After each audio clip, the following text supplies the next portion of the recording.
সুপ্রিয় দর্শক মন্ডলী, সারা দেশে চলতেছে বিদ্যুৎ সংকট। বিদ্যুৎ আসে যায় এ যেন একটি তালবাহানা। মানুষের জীবন যাত্রার মান হচ্ছে নষ্ট, মানুষ হচ্ছে অদৃষ্ট।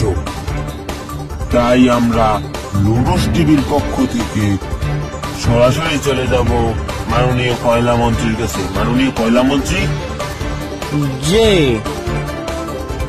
আমরা আপনার কাছে জানতে চাই বিদ্যুতের সংকট কেন কেন কেন?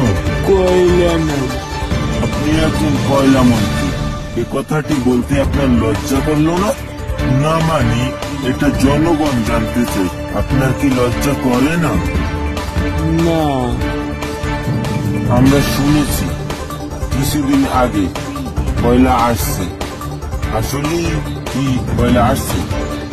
অবশ্যই আমরা আপনাদের জন্য আমরা বাহিরের তোল কয়লা আনানোর ব্যবস্থা করছি, এরা রাস্তায় আইতে আছে।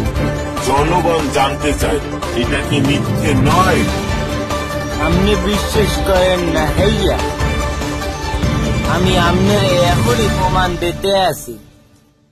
আমি ডাইরেক্ট যেখানে তোন কয়লা আইতে আছে এখানে ফোন আপনার সামনে আমি দিব। আমি